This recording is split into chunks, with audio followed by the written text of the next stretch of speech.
All right, so it's a great pleasure for me to introduce Sumit Gulwani. I've known Sumit for 15 years. We've worked together. I've had the great privilege of working with him as a colleague and friend. I just want to say, Sumit has many accomplishments. I'm not going to list them. I encourage you to go and look at what he's done. But truly, Sumit is a pioneer in AI-powered programs that write other programs, program synthesis. It's a vision that started in the early 2000s, and he has been the sort of the driver of the entire story. But today, we're not going to talk about that in much. We're going to focus on his meta spirit, which is inviting us into the story behind his story. So basically, a journey that takes you through his experience, the vulnerabilities, the wonders, and the things that drive us as researchers to really try to discover new things.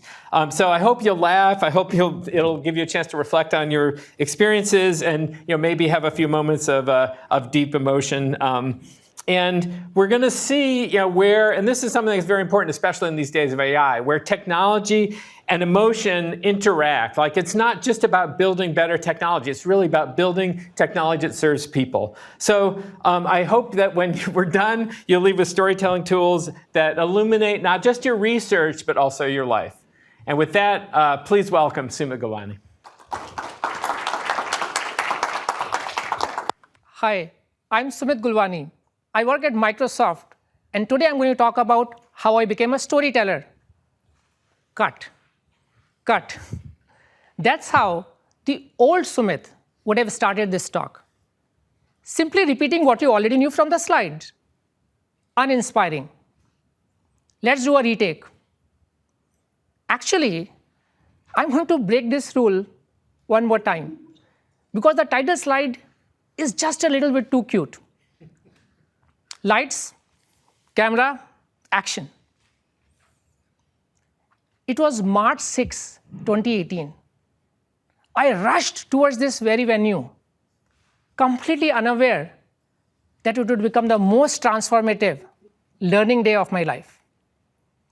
Some weirdo at Microsoft Research had organized a workshop on communication skills, as if after authoring all those tons of peer-reviewed research articles, we still did not know how to explain the value of our research or to pitch new ideas to the leadership.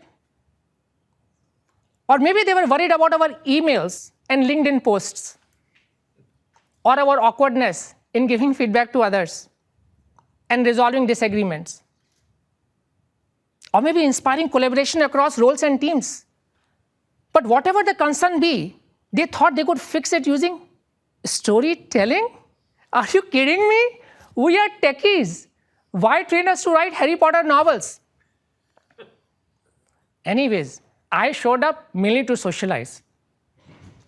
Over 200 researchers, many of them flown from around the world, had come here for the TechFest week. Our chance to show our work to company executives and product teams. I entered the lecture room. Wow, only 15 people? Everyone else had the smarts to better prioritize their time. And now I was stuck here for the entire day. But boy, it didn't take me long to figure out that I was the lucky one. Even today, I feel bad for those who still do not know what they missed. How many of you here were at MSR in 2018? And any lucky soul who attended this storytelling workshop?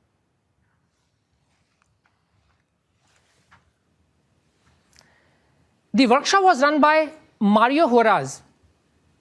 He wasted no time. He promptly prompted us. When Satya and others come by your TechFest booth, how will you describe your project in 2 minutes? I gave a pitch that sounded something like this. Talk in our session is automating string processing in spreadsheets using input-output examples. And I'm excited to hear this talk. The talk is going to be given by the sole author, Sumit Gulwani. Yeah, thanks, Victor.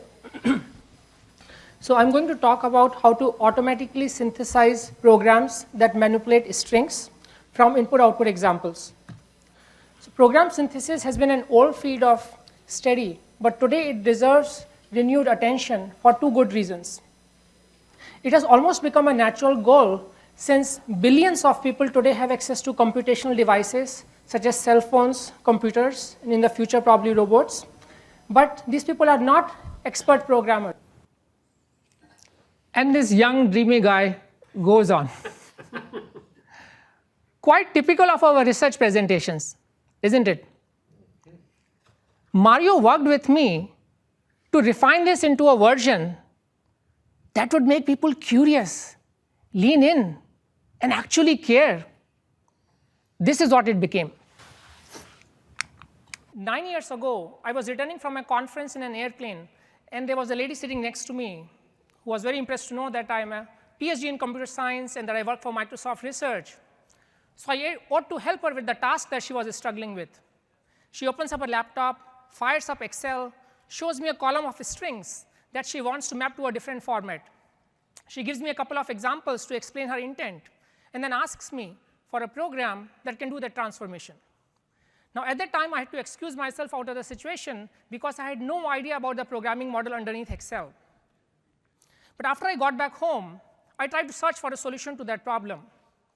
And it is then when I observed that there were many, many people who were struggling with simple tasks like those.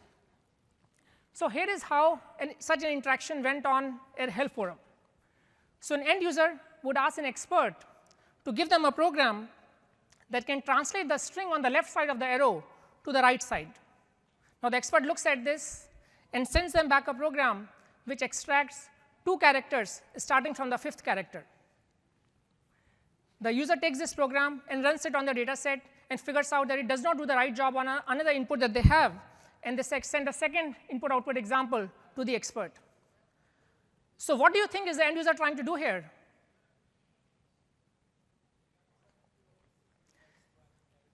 So extract the substring between the first 2 occurrences of underscore. How many of you know how to program this in Excel? This is one of the simplest formulas that will do the job for you.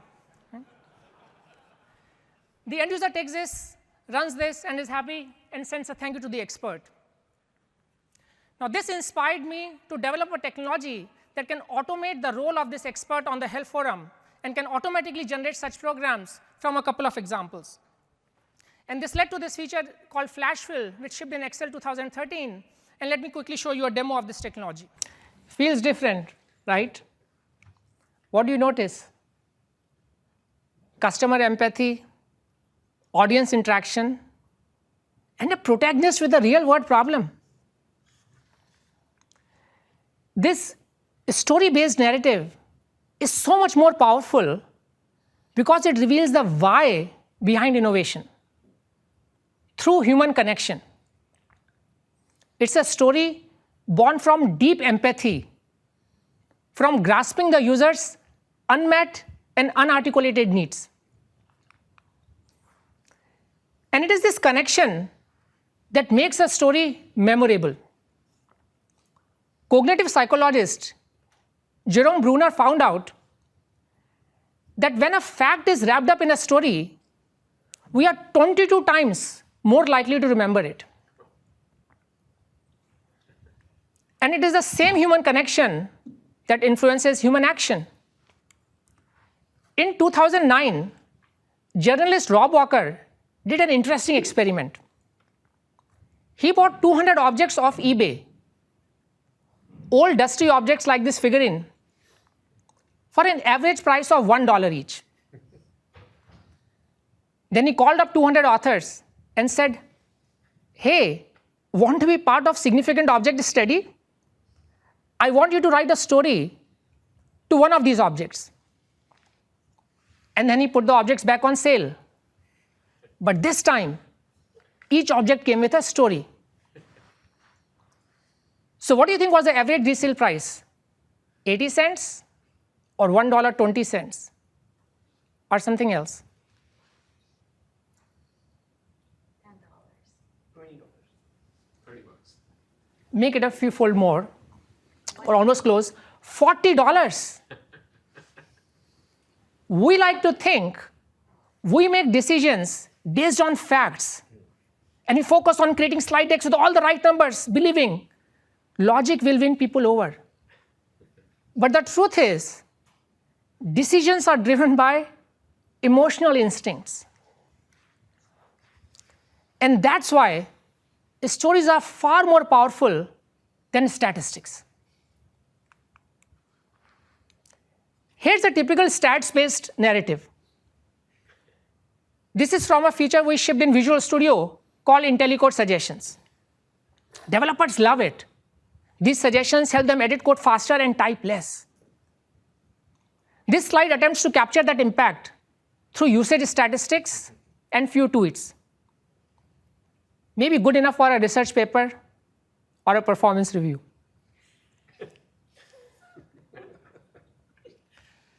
But what is the emotional difference between 1.1 million users and 1.2 million users? Zero. It does not move us. Now watch what happens when we shift from a statistic to a story. A story of a person who embodies this impact. Someone whose life was truly made better because of this feature. See, 1 in 4 computer users will develop a chronic overuse injury. Having one hand just means I ran into it twice as fast. Suddenly, every click sent pins and needles shooting up my arm. From the minute I woke up to the moment I fell asleep, if I could fall asleep, the pain would not stop. Every doctor I saw agreed that the root of the problem was the thing I loved the most, my computer. Career computer use requires a lot of repetitive gestures, I learned. More than any one part of the human body is designed to do long term. A paraplegic who uses voice control will develop vocal strain. We've all probably met someone in our field whose hands or lower back hurts at the end of the workday. Or we are them. Or we will be in 60 years. I needed a way to reduce those painful gestures. I'm going to talk about 2 tools that I honestly use literally every day that help me do just that. The first you might already be a little familiar with, and that's IntelliCode for Visual Studio. Now that's an irresistible story. Every captivating story follows a simple familiar arc. A protagonist, a challenge or conflict, and a satisfying resolution. This structure is universally understood, even by children. Being drawn to a good story is like falling in love. Both flood the brain with the same set of happy hormones and hijack our critical thinking. When your story builds anticipation through conflict or uncertainty, it excites the audience. The audience is drawn in, waiting for the next twist. This anticipation releases dopamine. The audience pays more attention and remembers what you say. It's the same reward chemical you get when you say, listen to Lata Mangeshkar songs, or treat yourself to an extra hot latte with extra foam after a talk well delivered. Ben, I hope you are listening.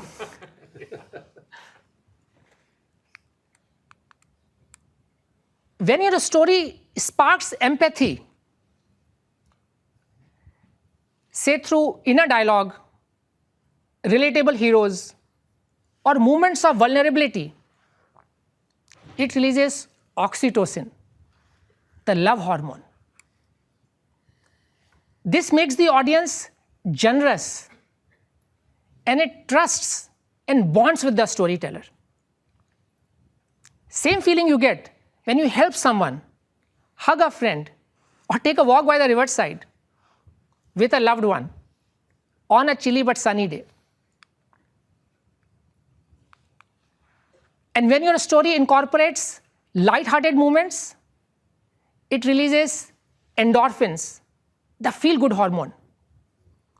Same feeling you get when you share a laugh with a child or savor a square of dark chocolate.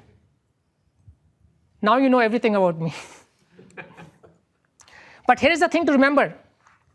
Humor is optional. Heart is non-negotiable. Whether you make someone laugh or you make them cry, it is the genuine emotion that makes the story unforgettable. Without that heart, there is no connection. And without that connection, there is no real story to tell.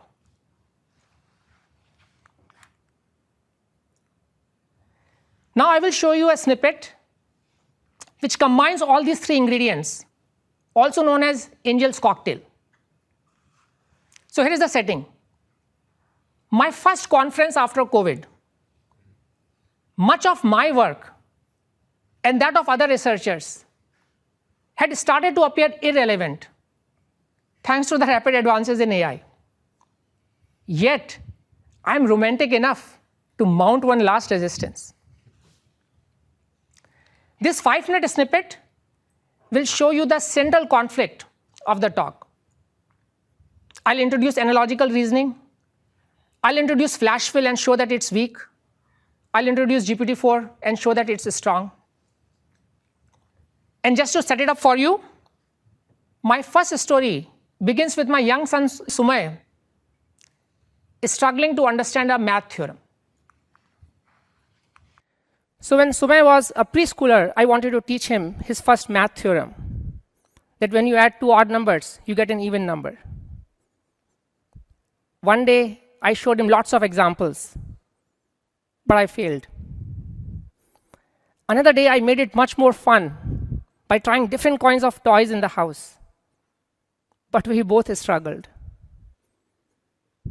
I almost gave up, thinking that he was too young, except I made one final try. I told him a story. I told him that an even number is made up of kids who are all paired up, while an odd number is made of kids who are paired up except one lonely kid. So when you bring two odd numbers together, the two lonely kids pair up and become even. And I saw a spark in his eyes, as if he understood. I asked him, what is odd plus even? He replies, odd, in a very sad voice. I asked him why. He says, because there is no one to pair the lonely kid with. And then I asked him, what is even plus even? And he says in a very excited voice, even, because there is no lonely kid to begin with. So what this story shows is that analogical reasoning can also help you with problem solving, and in fact, theorem proving. I told GPT-4 the same story that I told Sumit, and then I asked it, what is odd plus odd? And lo and behold, it gives me the right answer. In fact, it even gets the emotion right. As Sumit grew up, he was always interested in understanding what kind of scientist am I and what inventions have I done. So 2 years ago, I got to answer just that when his second grade remote class was using many digital applications. And the teacher would communicate the credentials to those digital applications by sending an email like this. If your name is this and your ID is this, then your password is this. And the child is supposed to do analogical reasoning to figure out their own password. So I showed Sumit how one of my inventions, flash fill, can actually automatically generate these kinds of passwords from the name and the ID. And it does that from just one example by learning a program or a rule. And this moment was so surreal, I even got it photographed. So what we see here is that programming by example is nothing but domain-specific analogical reasoning.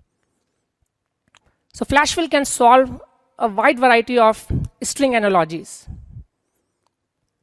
But there are also many tasks that it cannot do. The user experience, however, is so inviting that it doesn't prevent people from trying it on tasks when it does not work and then talk about it. So there was this tweet in October 2018 that made fun of flash fill and went viral, where someone said, look, AI is going to take over the world, and this is what Excel auto-populated for me. So someone had given an example, mapping DEC to December, and Excel auto-completes OCT to October. Some people even came to my rescue by saying, oh, this is how we should have named months in the first place. I even came across this shipping label where someone had put flash fill as part of the process automation.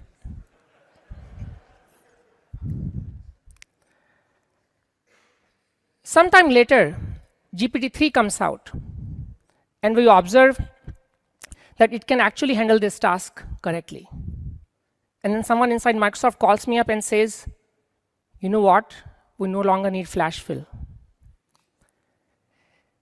That was threatening, insulting. It couldn't possibly be true. So we got ourselves to trying out GPT-3 on many string transformation tasks. So for instance, abbreviate a month name to the first 3 characters. And GPT-3 could do this in just one example. How about the first 4 characters? Well, here we observe that it could not do this task even with 4 examples. Its bias for month names is that strong. And more generally, what we observe is that it could not do many simple tasks or would require too many examples. What a relief. I averted the GPT-3 blow. But then comes GPT-4. It's a beast, to say the least. It could do this task with just 2 examples. Will I be able to avert the blow? Well, we'll find out at the end of the talk. Okay. So Flashwell is weak. GPT-4 is strong. But you know I'm not going to go down without putting up a fight. So aren't you now curious to see what happens next? What else do you notice? The viral tweet, the t-shirt being used as a slide, the shipping label. When I first discovered these elements, I was very embarrassed. It took me months to transform this discomfort into self-deprecating humor that I could use in a story. For those of you with kids, you probably immediately bonded with the storyteller. You may already be thinking, how can I explain difficult concepts to children using stories like these? So this odd-even story was also articulated in Mario's storytelling workshop. I casually shared it with him over lunch. And he said, tell it to the entire class. And then he made a deal with me.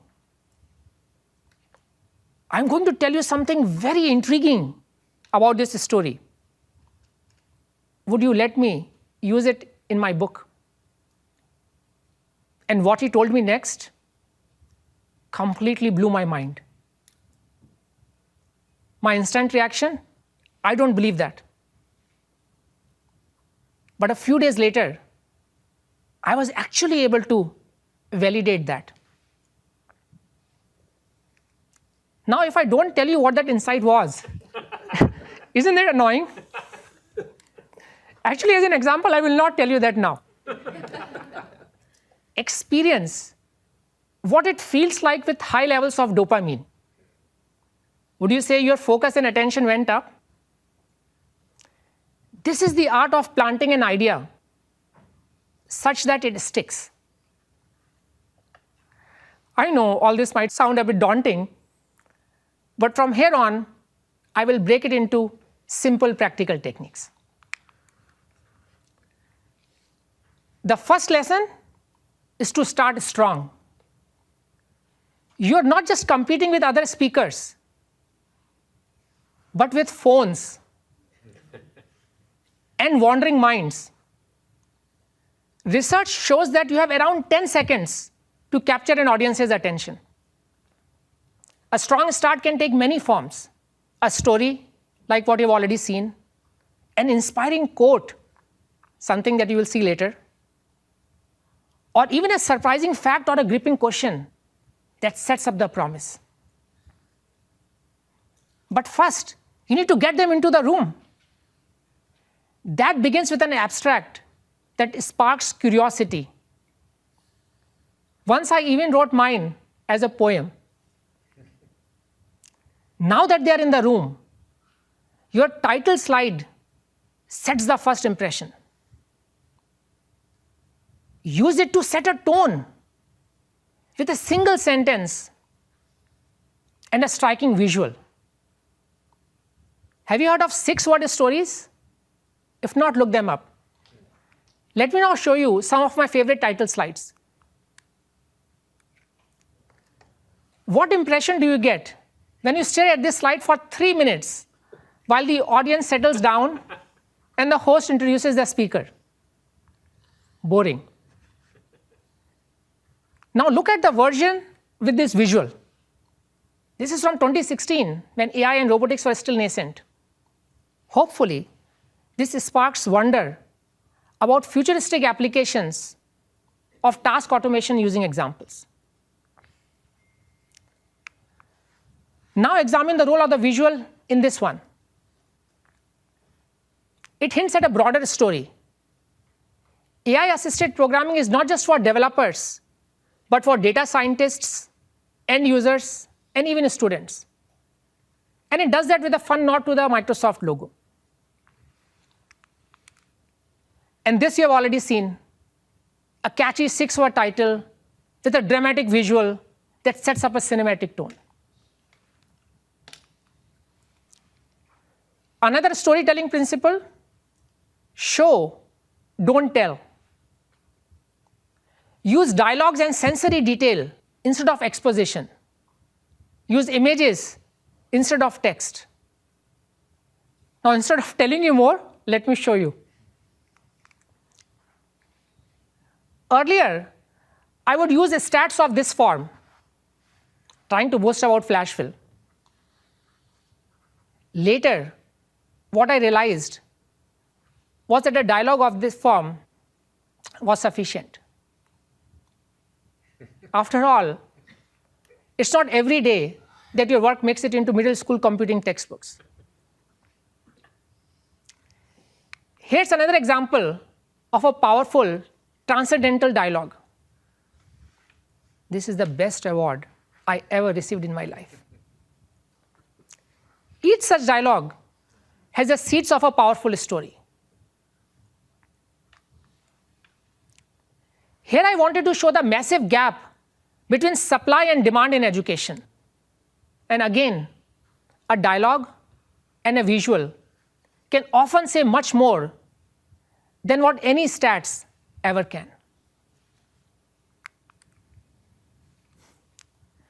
I recently visited my college for the Distinguished Alumnus Award ceremony. The interviewer asked me, how do I feel being back? I did feel nostalgic, but I just could not recall the word at the time. So I showed my raw, unfiltered emotions. And I know it resonated with them because they picked this moment for a short video that featured only 10% of the full interview. The student volunteer today took me around the campus, and I got to touch the same pillars in the library, the same walls in the lecture hall complex, and the same tree trunks in my hostel. I could even recognize the smells of the plants and the corridors that I walked through. However, it is also great to see the growth in the institute in terms of the number of students it intakes and the infrastructure here. I'm so glad that many more will now be able to live through the same experience that I had the privilege for. So next time if someone asks you, How are you doing? Try telling a story. One of the easiest and most powerful tools you can use is audience interactivity. You saw me do this for the string transformation example from a help forum to motivate flash fill. Here's another demonstration. This is from an invited talk on program synthesis in 2018. So the task at hand is to analyze the 911 calls data set. This is a data set that contains details of various emergency calls. And this data set is available in this CSV format, 911.csv. Now the first step in analyzing a data set like this would be to ingest it into a tabular form that I can then visualize and do some analysis over. In Python, this is often done using the popular pandas library. So how many of you here have used this library called pandas in Python? So quite a few of you here. And specifically is read CSV API. So let me use the read CSV API of pandas to read this 911.csv file. Oops, something went wrong.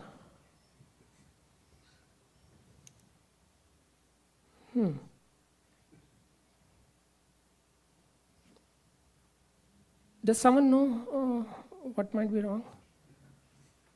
I was simply trying to read a CSV file using the read CSV API.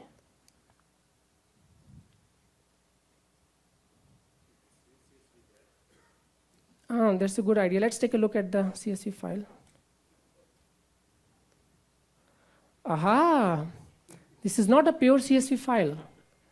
There is some metadata at the top, and then there's a list of column names that I need to properly account for by passing the right set of arguments to the read CSV API. Turns out that this read CSV API has 50 parameters. So I can either go to Stack Overflow or look at pandas documentation to figure out which of these parameters to use and provide the right arguments to the read CSV API. Instead, let's use program synthesis to the rescue.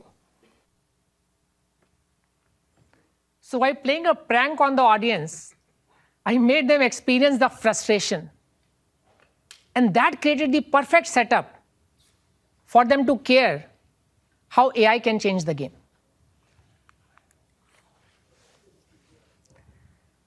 When I worked out the airplane lady story and the odd even story in Mario's workshop, I had a nagging worry.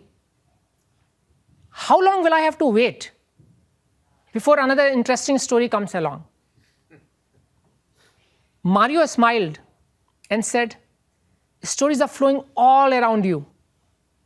You just have to keep your antenna on. And he was right. Great moments pop up every day. Some make you chuckle. Some that feel oddly significant. You just have to set up an event listener for them. Make a mental note. Jot it down. Ask yourself, what was that moment that made it stick out? Could it be meaningful? Could it be funny? Try it out on a friend. Maybe they will laugh. Tweak it a bit, tweak it more, and suddenly you have a story. Stories also come from the past, from the archived logs of our lived experiences.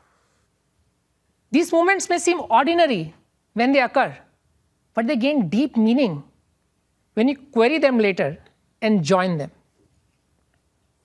Let me show you an example from a recent program synthesis talk at an AI seminar at UCLA. In 1995, when I was picking colleges, I had two choices. Study electrical engineering at IIT Kanpur, which was close to my hometown, or study computer science, which is a subject I really wanted to study, in a faraway campus. So the desire to stay closer to parents was stronger, and I thought I could self-teach myself computer science. So the choice was clear, study electrical engineering at IIT Kanpur. So in the first year, in an intro programming course, our instructor told us that you can multiply two 2x2 matrices using 7 multiplications instead of 8. That was interesting. I was intrigued. Now, at that time, there was no Google, much less ChatGPT. So I went back to the instructor and asked him, how can you do that? And the instructor says that this premium material is only taught to computer science students. Now that upset me so much that I rewrote the college entrance exam to secure a better rank to get myself admitted into the computer science department at IIT Kanpur. I even followed that up with a PhD in computer science at UC Berkeley. And after I got trained as a scientist, one of the first problems I wanted to solve was how you can automatically synthesize such sophisticated algorithms. And it took me 4 years to get my revenge. When we had a paper that could do just this. So as the title of the paper suggests, we had to first invent techniques that can actually verify the correctness of such algorithms, and then use those kinds of techniques to synthesize these algorithms in the first place. So a few years ago, this paper actually also received the most influential paper award at Popple 2020. And life came back a full circle for me just a few days ago when my alma mater honored me with the Distinguished Alumnus Award for my lifetime contributions on program synthesis, whose seats were laid in the very institute. Now, I'm so glad that ChatGPT didn't exist at that time. Because if it did, and if I asked it to give me such an algorithm, it could do that. And not only this, but it can give me lots of different kinds of algorithms. In fact, the one that can multiply two 2x2 matrices using only 6 multiplications, which you know is mathematically impossible.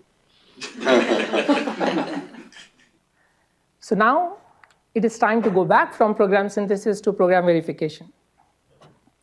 And if we do that, we'll be able to bring reliability into the process.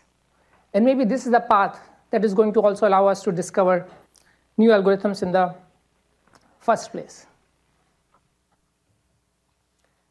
So here I connected 4 dots, each one a real old event. But together, they formed a story that felt fresh and relevant to the audience. That's the power of shaping the past. I recently visited Japan for a seminar. One morning, we hiked up a hill to catch a view of Mount Fuji. On the way up, we got talking about storytelling. On the way down, one of those research colleagues tells me about her work on automated programming, and then asks me, should I pursue practical impact or foundational research? And should my students work independently or in small groups? Just then we reached the hotel and we had to rush off for the seminar. I paused for a few seconds and then gave an instinctive response. Just a single sentence. It caught her off guard.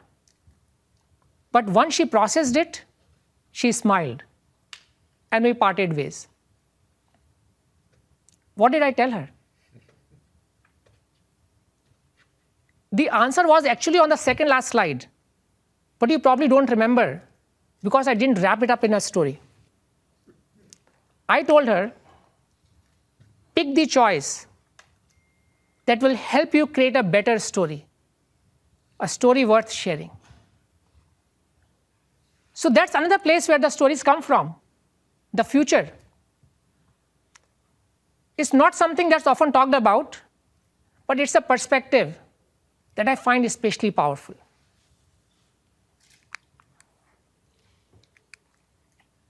The most important principle in storytelling is to know your audience, their circumstances, their values. What do they believe? What motivates them? What worries them? What will make them look good to their boss? Once you understand this, you can pick the right story or the right angle on a story. Like a machine learning model, a story should fit its input distribution.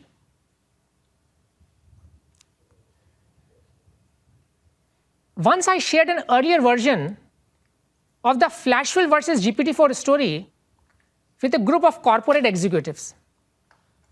It misfired. I almost got fired. That misfiring is a story in itself, but reserved for an evening bar audience. Instead, now would be a good time for me to reveal what Mario told me about the even-odd story. He explained it resonated with Sumit because kids are deeply scared of being alone and incredibly sensitized to loneliness. A few days later, I got to test that insight. Sumit was glued to his iPad. I said, "Time to go to sleep." No response. I repeated it louder. Still no response. I said, "Okay, I'm going up, but I'll be lonely up there." He immediately turns off his iPad, holds my hand, and says, "Papa, let's go up." That's knowing your audience.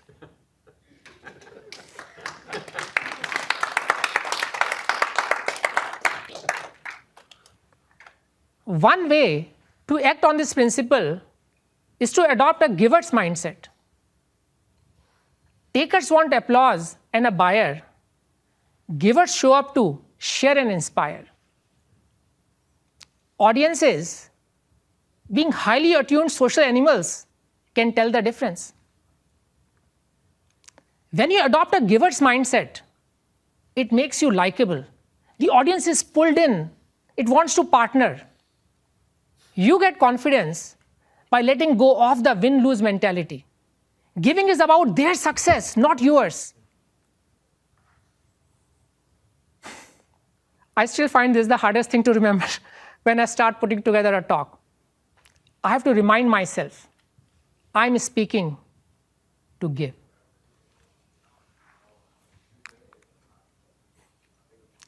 Let me now show you how this principle shaped my award speech for the Distinguished Alumnus Award felicitation.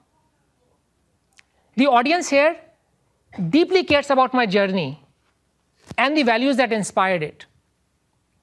So I included the IIT Kanpur story, but without poking fun at the professor. I also shared the Flashfill story, but the airplane lady does not belong here. Every single sentence from the start quietly builds up to the final words. Many in the audience were moved to tears.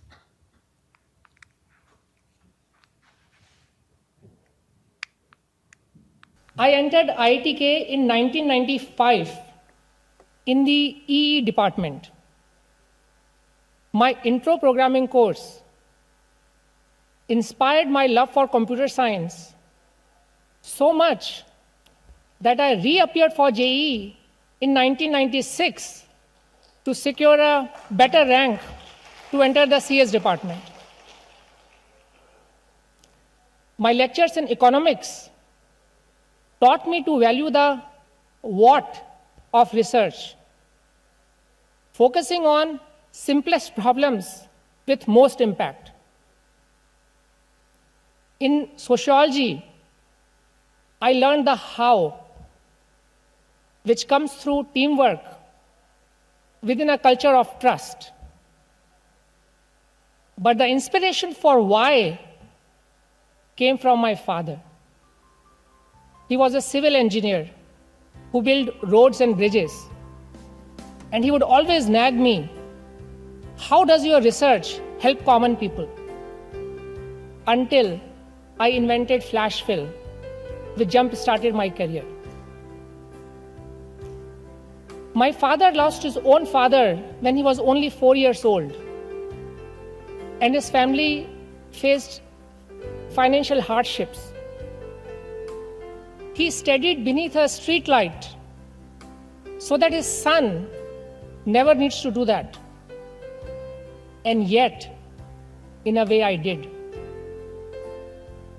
During school days, after lights out, I would secretly get up in the night to study under a flashlight. At IIT-K, I would study under a night lamp to not bother my roommate. And now, as a father myself, I study on phone after putting my kids to sleep.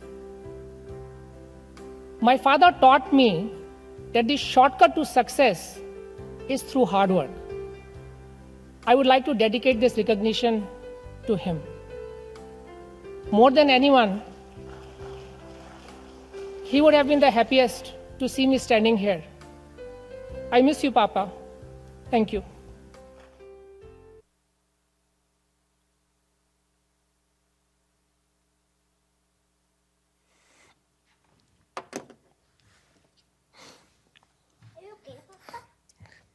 Yes, I'm okay.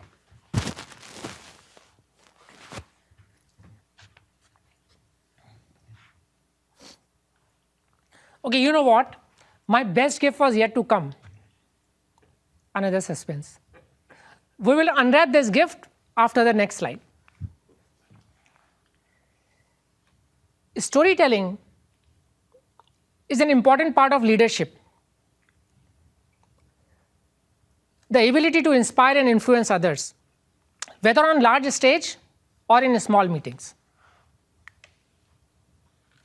Storytelling can also transform your conversations with your colleagues or your boss, with your friends and family.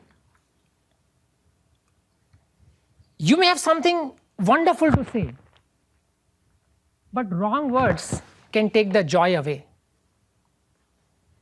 Tell a story in the right way, and you can lift someone from the shadows of gray.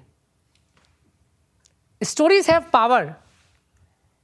They can be your superpower. Life stories allow us to transform difficult experiences from the past into meaningful chapters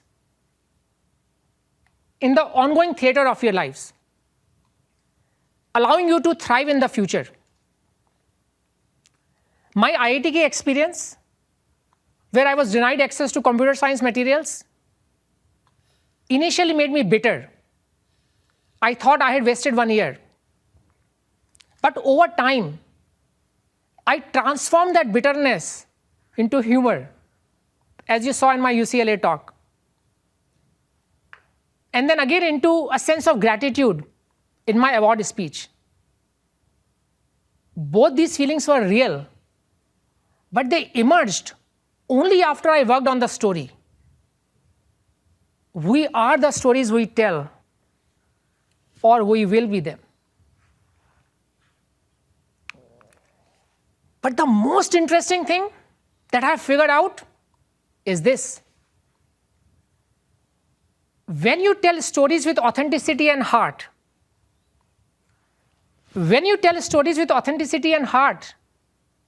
the universe conspires to finish what you start.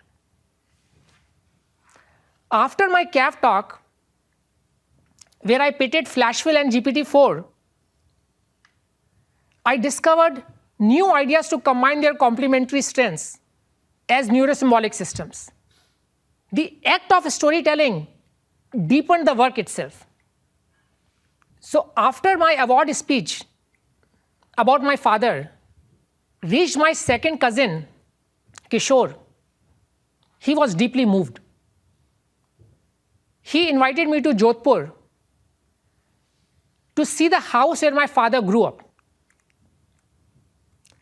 My father lived here with his mother and sister in a single room, one of four in the house, each meant for a different family. His uncle would not allow him to turn on the lamp to save electricity. So my father studied by this window, which fortunately faced the street, letting some street light filter in. But the most surprising moment came when my sister and I asked Kishore Bhaiya, how come you always have so much sweetness in your voice? He smiled and said, your father. He was my inspiration. I used to live in one of the other rooms.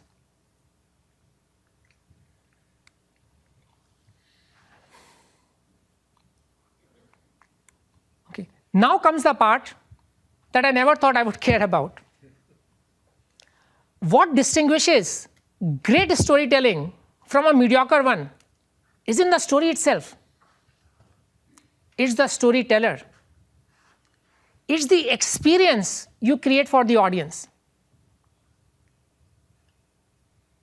By changing your pace, you increase focus. And if you pause, you get undivided attention. Another little inconvenient secret: memorable performances require practice. You need to know your punchlines. You need to fine-tune your word choice and delivery pace. Think of it like reinforcement learning, right, Mukul? Small experiments, immediate feedback, gradual improvement. But the good news, you can practice storytelling in any conversation or meeting that you are in. The demo failure prank, I first tested it out on a small audience involving Bilji and Satya. Satya felt really bad when the demo broke. When Bilji realized that they had been tricked, he laughed. It worked. And then I took it to a larger stage. Storytelling isn't about the words or voice. It's sometimes also about the language our bodies speak. So friends, we are at an inflection point now with the advances in these large language models. I started off with a feeling of disbelief about the capabilities of these models. And that then transformed into a shock, scare, and anger as a lot of my work became irrelevant overnight. However, on the other hand, I'm also grateful as these models have empowered me and my loved ones, and I wish my father was alive to experience some of this. So don't ignore or resist these developments, but embrace it. They told me later, it felt like theater. That's the magic of movement.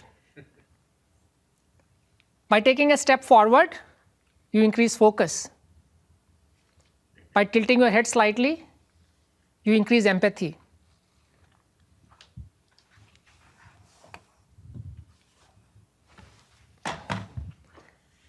And by lowering yourself down, you increase trust. You have immense potential to leverage gestures and movements effectively. After all, humanity has spent so much more time communicating using motion than through speech.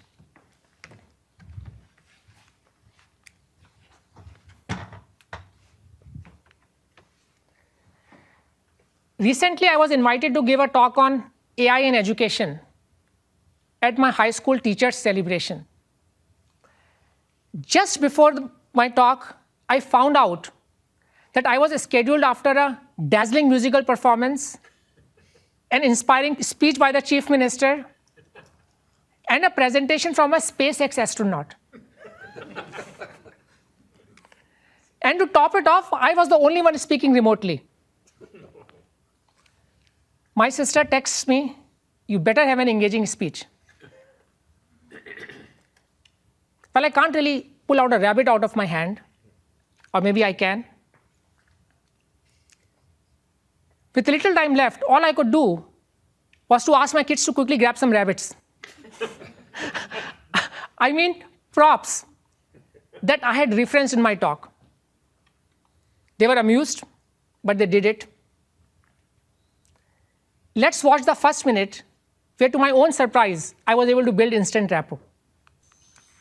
One of my favorite teachers, Miss Leena Chatterjee, told us that the word education comes from the Latin educare, which means to bring out the potential, but can also be interpreted as to teach care. And that's what you do every single day. You shape minds by nurturing creativity and critical thinking. You also shape hearts by fostering care and ethics. And with deepest gratitude for all that you do, I want to offer you a gift today. A magic wand to supercharge your superpowers. And that's AI, or rather the permission to play with AI.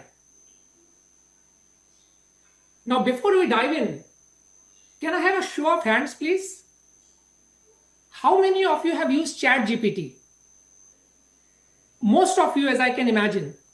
Now, please keep your hands up if you think it's magical.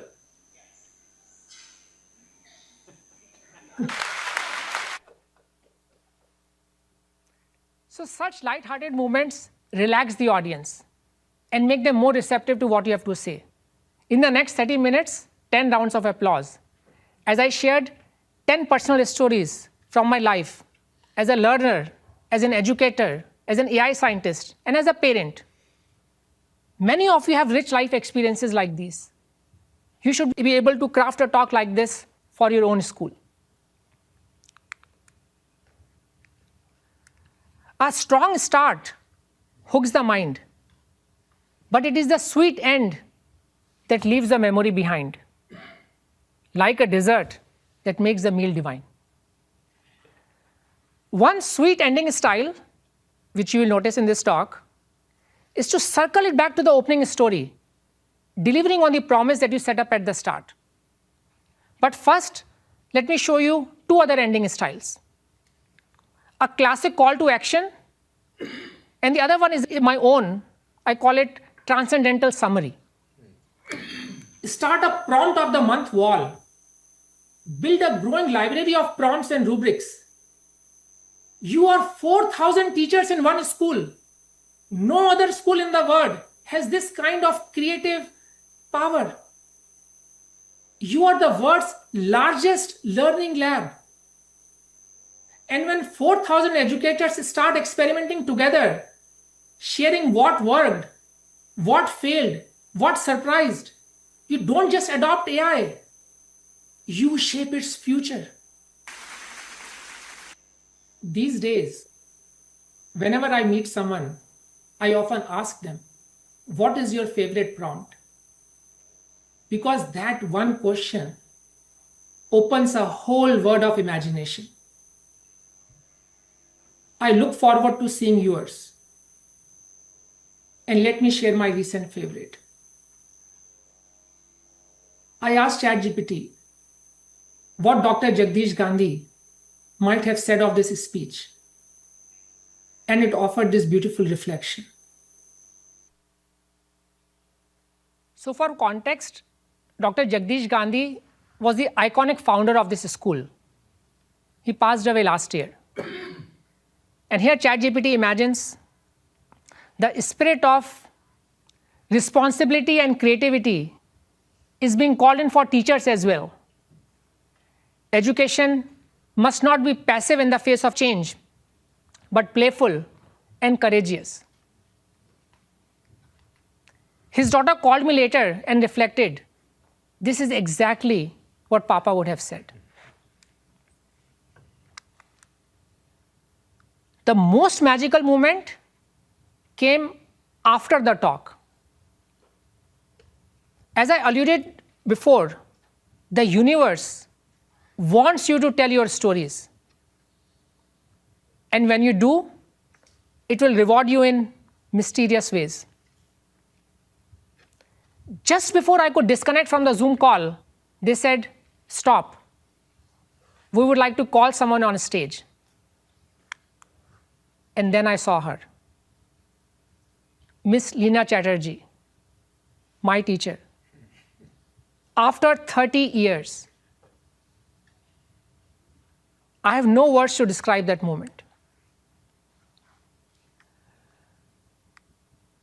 Except to say, I wish each of you gets to experience something like this.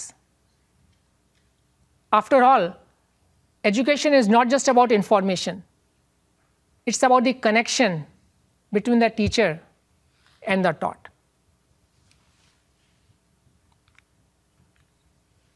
That reunion was a surprise for me. Today I have planned one for you.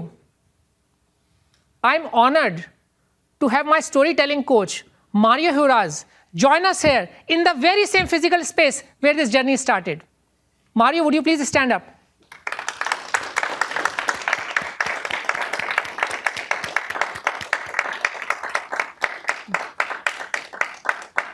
Thank you. I'll now conclude with a good news. Any human can be a great storyteller. We are all born for it. Stories affirm whom we are and give our lives meaning. They connect us across life stages and help us to see the similarity between ourselves and others. Some people often tease me, including my friend Gustavo. My stories appear too good to be true. I tell them, truth is often stranger than fiction. So pay attention to the stories you find yourself sharing with friends and family in the quiet spaces of your daily life. Chances are, these are kernels of powerful stories that you can bring into your professional life. An aha moment, a creative hack, a clever AI prompt, breaking barriers, unexpected user feedback.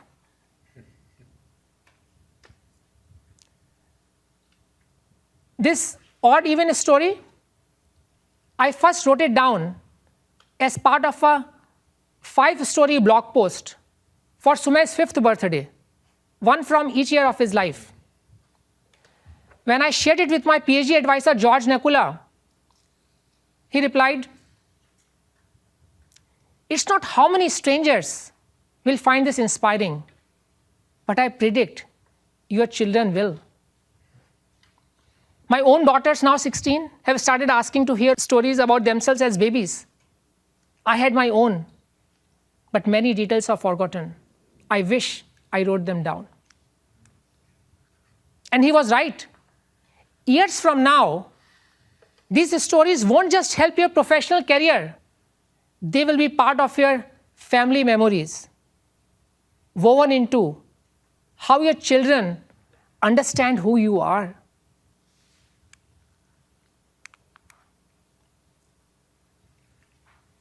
Craft your next talk, not to be heard, but to be remembered.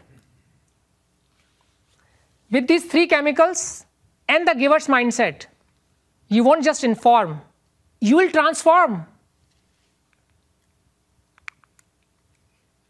The next time you mentor someone or face a crossroads, ask which choice will help create a better story, a story worth sharing. I hope this talk will be as memorable and transformative for you as March 6 2018 was for me. And that's your story to keep. Thank you.